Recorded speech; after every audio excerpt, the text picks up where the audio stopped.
कोहिनूर, वो हीरा जिसके लिए कई खूनी संघर्ष हुए, कई लड़ाइयाँ लड़ी गई और इतिहास के पन्नों में जिसका नाम सबसे बेशकीमती चीजों में शामिल है। आज उसी के इतिहास के बारे में पूरी पड़ताल करेंगे हम हमारे इस वीडियो में। कोहिनूर वास्तव में गोलकोंडा की पैदाइश है।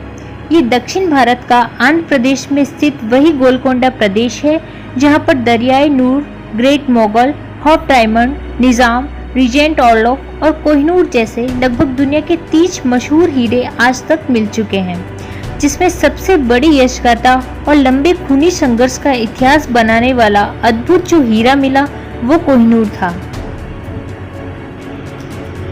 कोहिनूर का इतिहास किस अरसे में मिला वो तो आज तक किसी को नहीं मालूम, लेकिन इसका पहला जिक्र सन 1304 में मिलता है। तब यहाँ मालवा के राजा बल्लभदेव की संपत्ति में शामिल था। तब यह हीरा 785 कैरेट का था और इसे पाने के लिए कई खूनी संघर्ष हुए थे। उस वक्त गोलकोंडा राज्य का सेनापति मीर जुमला था और मीर जुमला ने इस हीरे को अपनी हिफाजत में रखा था। लेकिन मीर जुमला को पता चला कि कोहिनूर को पाने के लिए कई दुश्मन उसकी हत्या का प्रत्यायोजन बना चुके हैं, जिस कारण वो गोलकोंडा से भागकर दिल्ली चला गया और बादशाह शाहजहां के वहां उसने पनाह ली। कहा जाता है कि मीर जुमला ने शाहजहां को ये हीरा भेंट किया। मुगल बादशाह शाहजहां ने ऐसा हीरा पहले कभी नहीं देखा था।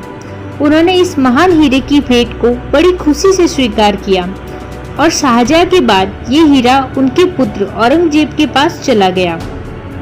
औरंगजेब को कोहिनूर से बहुत लगाव था। जब भी कोई शाही मेहमान राज्य में आता तो वो उन्हें कोहिनूर के दर्शन जरूर करवाते, लेकिन अब इस बेनमून हीरे का वजन महज 279 कैरेट तक रह गया था, क्योंकि इससे पहले शाहजहां ने यह हीरा इटाली के एक नौसिखिया कारीगर मोर्गियो के द्वारा कटवाया था। कोहिनूर मुगल खानदान के पास सन 1739 तक रहा। मुगल बादशाह शाहजहां को कोहिनूर के अपनाने के बाद अपने ही बेटे द्वारा कारागार में डाल दिया गया था और उनके बाद वारसदारों का गद्दी को हथियाने के लिए खूनी संघर्ष चालू हुआ, जिसने मुगल सल्तनत की नींव को हिला कर रख दिया था। इन सब के लिए कोहिनूर को कसूरवार ठहराया गया। उसके बाद ईरान के नादिर शाह ने 80,000 सैनिकों की फौज के साथ दिल्ली पर हमला कर दिया और 58 दिन तक कत्लेआम चलता रहा और दिल्ली को पूरी तरह लूट दिया गया।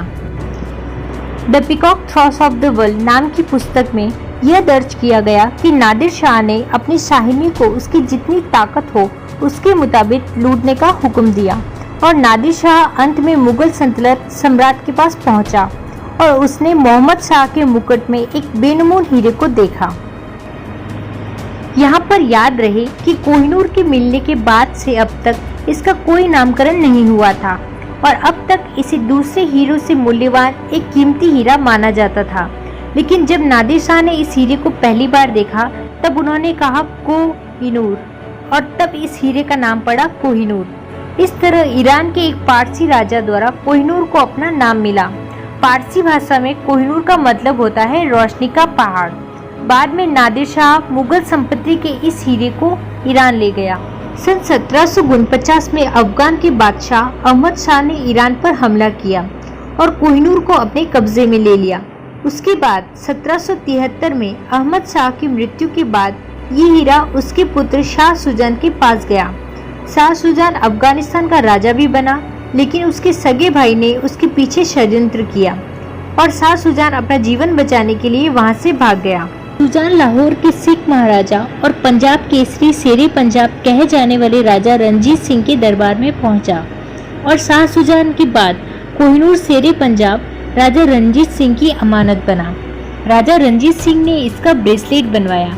रणजीत सिंह हमेशा तो नहीं, लेकिन कभी कभी इस ब्रेसलेट को पहन लेते थे। 27 जून 1839 के दिन राजा रणजीत सिंह का ऐवान हुआ और उनके बाद ये हीरा उनके पुत्र दिलीप सिंह के पास पहुंचा। दिलीप सिंह जब राजा बने तब तो वो बहुत छोटी उम्र के थे और तब अंग्रेजों ने भारतवर्ष में पांव जमा लिए थे। दिलीप सिंह के राज्य पर भी ब्रिटिश शासन के आने के बाद कोहिनूर ब्रिटेन की रानी के पास चला गया और बकिंघम पैलेस में महारानी विक्टोरिया के सामने उसे पेश किया गया। महारानी विक्टोरिया कोहिनूर को एक अच्छा शेप देना चाहती थी और उसको और ज़्यादा चमकीला बनाना चाहती थी और बिल्कुल वैसा ही हुआ। 28 दिनों की कशमकश के बाद कोहिनूर को एक नया आकार मिला और हीरा अब महज 105.6 कैरेट का रह गया। आज यह हीरा लंदन में ब्रिटिश क्राउन ज्वेलर्स के अंडर में है, जो लंदन के थेम्स नदी के पास स्थित है। कोहिनूर आज दुनिया के आकार में सबसे बड़े हीरों में से एक है, लेकिन अपने आप में दुनिया का सिर्फ नाम चिन्ह हीरा है, जिसकी कीमत एंटीक ज्वेलरी और इतिहास को देखकर खरबों में मानी जाती है। कोहिनूर है तो बहुत मूल्यवान, लेकिन आज तक कभी बिका नहीं। ये हीरा या तो एक राजा द्वारा दूसरे राजा को जीता गया या फिर भेंट या उपहार में दिया गया।